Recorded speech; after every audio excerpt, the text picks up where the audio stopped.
Welcome in, Bears fans. It is a defeat Tuesday. Yes, the Bears last night completely collapsed in the fourth quarter, and they went ahead and snatched defeat from the jaws of victory. Fell to the Vikings 27-24. If we were only playing three quarters, we'd be talking a different story. But once that Darnell Wright penalty there happened, it just completely all three phases of the game just went to the crapper. Um, you know what? It's game one of the Ben Johnson era, and guys, you can't win the season in week one. You sure as hell cannot make the playoffs in week one. So, we already knew this was going to be a long road ahead. Ben Johnson already had said during training camp, guys, that it was going to take some time. Everything is going to take time to gel, and it was very apparent. But we're going to go ahead and we're just going to dive right in, and we're going to kind of tear this apart, pick it apart, and try to get ourselves picked back up and get ready to move on to the Lions for week two. So here we go. It was a tale of two halves. You look at the first three quarters, well, mainly the first half, even for that matter. And the Bears' defense was on fire. The front four were actually getting pressure on J.J. McCarthy, totally neutralizing him. Caleb's short game was on point. He was hitting receivers, checking down. He was rolling out. He had that hell of a pass to Roma Dunze there. On the sideline. It was absolutely gorgeous. He was doing things that, made is a reason being that he was the number one overall draft pick last year. And everything was on all cylinders until we get to the near the end of the third quarter. You're looking at Darnell Wright, terrible holding call on him. You look at some of the folks that were breaking down the film, like Jeff Schwartz, former lineman, and talking about that. This penalty, it's not a penalty. This was a well coached approach, to defending. And I feel like, and a lot of people feel like, if that penalty wouldn't have happened, the momentum would have been a whole lot different. But it was just debilitating to these guys. They couldn't pick themselves back up. They got punched in the teeth, and they just kind of rolled over and crapped the bed, unfortunately. So, but you know what? This team needs to learn how to deal with defeat. Unfortunately, we have to deal with it in week one, but might as well go ahead and get the damn thing out of the way, so that way you can be on to Detroit and move forward. So, penalties, man, that's the other thing that was really disappointing. I don't know if you guys saw it, but man, the Bears gave up over 120 penalty yards, or had over 120 penalty yards, 11 penalties in total throughout the game. That's an entire freaking football field that you had penalties on. I mean, it's unacceptable. They were so undisciplined, and it was on the offensive side, it was on the defensive side. It's piss poor, especially when you're talking all training camp about how you are doing all the things right. You are trying to get this team to line up correctly, go through the cadences, all through the nuances, and you stress that. And a lot of the crap that you were dealing with in training camp is rolling right over. That has to clean up. And you know what? I credit Ben Johnson, because he even came out and said, all of the things that were wrong, and didn't sugarcoat anything, didn't do what Matt Eberflus used to do, and just, we're going to band together and everything's going to be all right. We got to look at the film. And no, like, we sucked. We basically sucked, and he is not afraid to admit that. So, Cairo Santos, what the hell, man? Missed the field goal.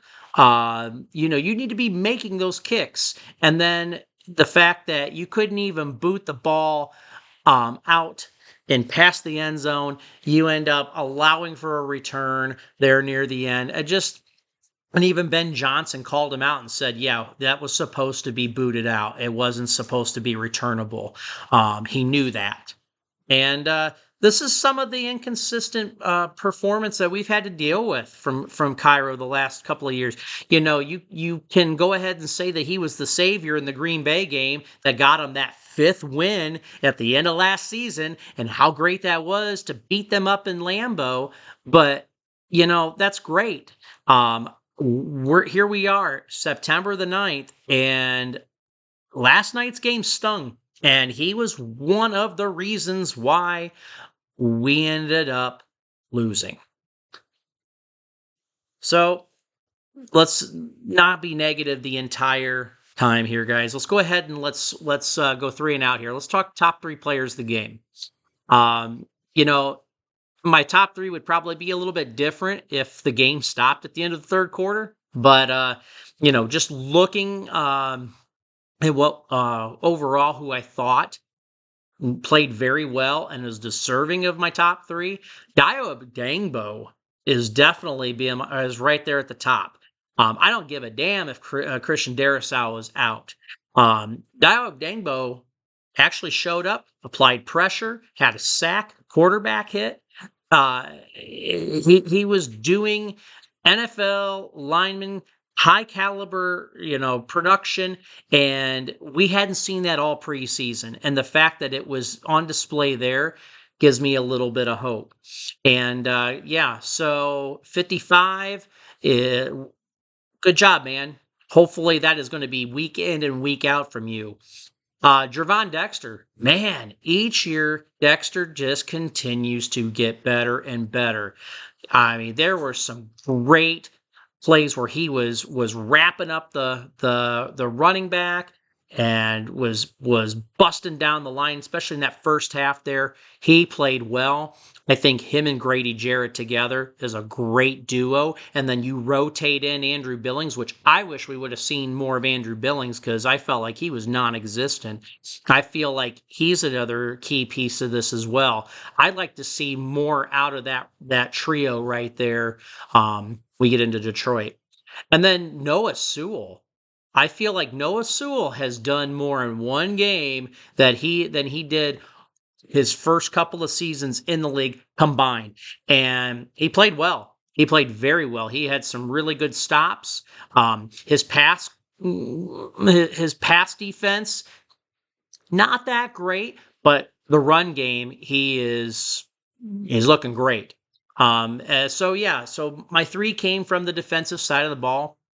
And, hopefully we'll start seeing some offensive accolades here in week 2. If we're going to do a top 3, we might as well do a bottom 3. And I think, we don't have to continue to pour salt on the wound, but I've got a little bit left here. Cairo Santos, it's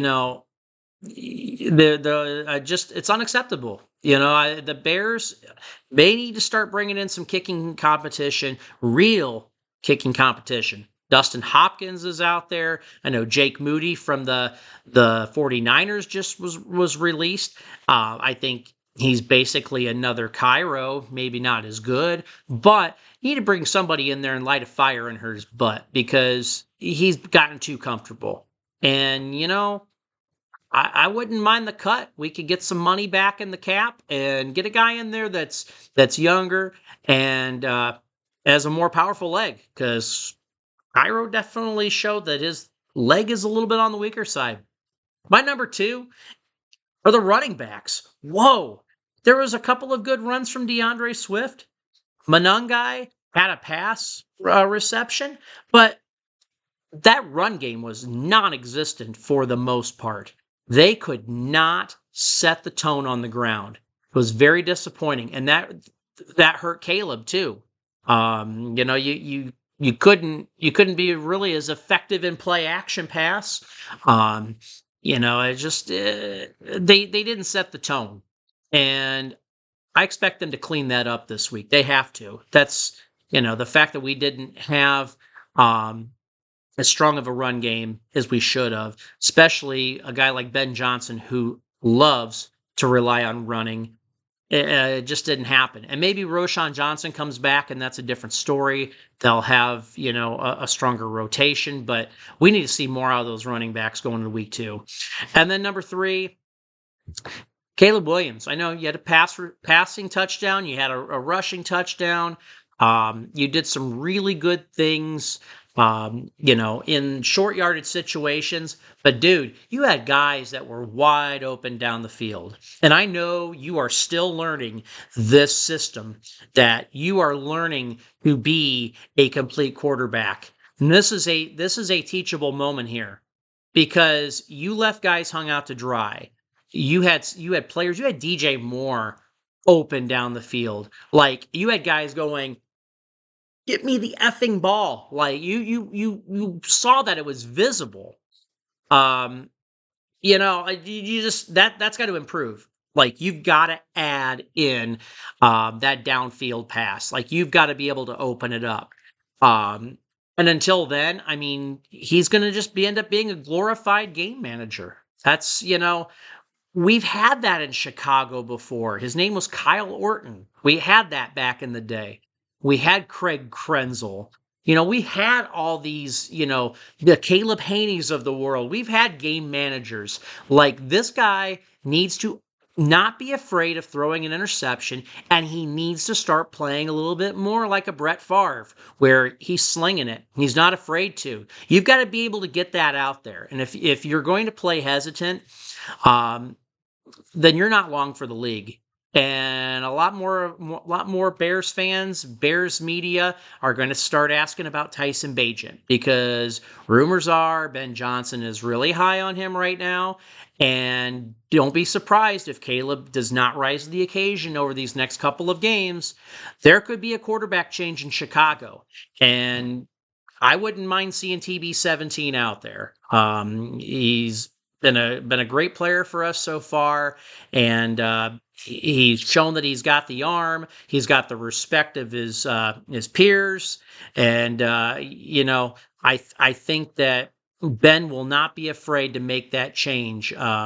There's that's his job. He needs to make those decisions, and he's shown right now that he demands accountability. And so I think it'll be very telling. We'll see if Caleb can put it together, because I know a lot of people are wanting him to be done. They're throwing daggers at him and everything, but I mean, he still had an okay game. It's just not what we wanted to see, especially when we've got a offensive minded guy in here that is supposed to be getting Caleb on the right track. So, look, we just have to see what happens this week. What do we need to do?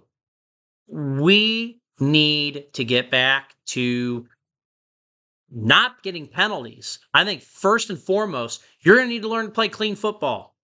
Because if you can't play clean football, those penalties are killers.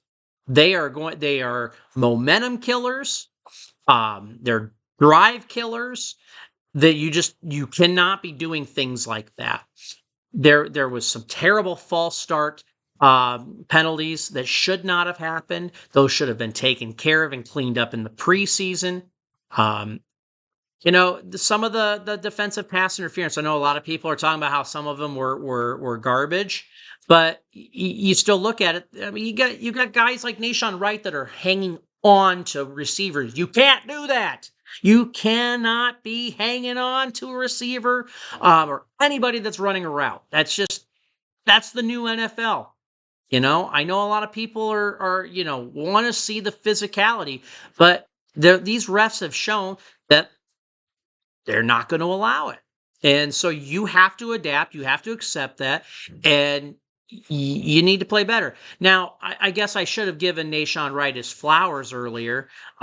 He would have probably been my number 4 on my top 3, because he did have a hell of a pick 6. I mean, that's what put him up 17-6. And that was... A lot of people are going around and saying that's J.J. McCarthy's first NFL touchdown was a pick 6 to Nahshon Wright. But we're also going to need to assess where we're at injury wise because DJ Moore got the crap kicked out of him last night, and he was down a couple of times. We also have Nashawn Wright who ended up looking like he had like some sort of I thought it was like a leg injury or something. I can't remember off the top of my head, but we had guys that were getting beat up. And we're going to have to see where we're at health-wise. We need Jalen Johnson back. We need Kyler Gordon, and we need TJ Edwards out there. I know the defense did an admirable job, but it was very clear that they also got worn down and ended up being out on the field more and more and more as Minnesota went ahead and kept crawling back into this game. We need those three in there this coming week.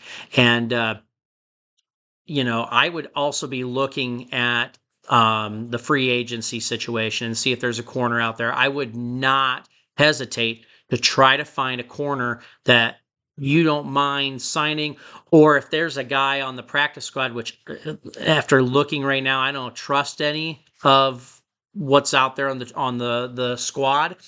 I would be looking at that. And need to retool that. I would be looking at the kicking situation. It's week 1. A lot of things can be said, but you don't want that to get out of hand. It can't get out of hand. Plain and simple. So, but otherwise, you're gonna have to remember what happened, but you're gonna have to be able to move on and learn from it. And we're gonna see that when they go to Detroit. And they're still going to play, the guys that played in the NFC Championship game. I know a lot of people said the Lions are a lot different now that they've lost both their coordinators. Things are a little bit different, but it's still a Dan Campbell coach team. They're still, they've still have gotten our number, and this is an opportunity to regroup and to get back on the right track. So I will be curious to see how practice goes this week. What some of the words are, what's coming out of Hallis Hall on progression and things like that. Because the one thing we've learned about Ben Johnson, he doesn't mince words. He's not going to BS with you. He's going to tell you how things are going. So I'll be listening to what's going on there with some of those conferences, those interviews this week. Beat Detroit. That's where it's at. We've got to go in there and we need to assert our dominance. So there's your PSA on beating the damn Lions. And then let's go ahead and end on a note. So, obviously kickoff was yesterday for us, and as usual, the Bears put out news when something big is going on with the team, and just to kind of add a little bit more, you had the 85 Bears, McMahon, McKinnon, you had a lot of those guys back to be celebrated and whatnot. And so then Kevin Warren goes ahead and slips that letter out to fans and says, it's official, we're moving to Arlington Heights. Well, we knew that was going to happen for the longest time. You went out and bought that land, the old racetrack there in Arlington Heights. You know by looking at it, logistically, it made sense. It's right outside the city. The McCaskies are finally getting into the 21st century where they are learning that they have to build their own stadium and a multifunctional stadium where you can host events, host Super Bowl, host a college playoff game, all of those things. They're finally figuring it out. And it was a foregone conclusion. So, whatever. Get shovels in the ground. Let's get going with it. Let's build the new stadium.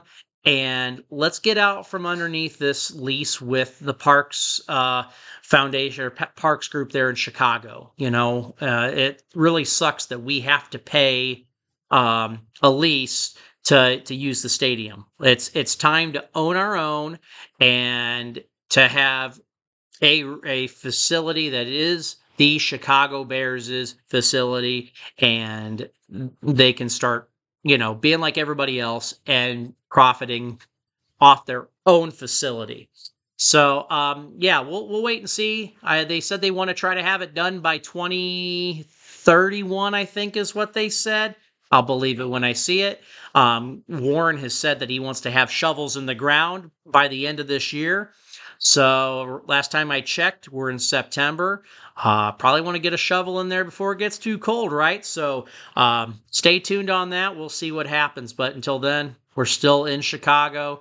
And I know a lot of people are still happy to be along the lakefront for now. So don't forget, like, subscribe, drop a comment below if you have questions. You've got your own take. I would love to read it, love to check it out. Let me know what you're thinking. Thanks for watching.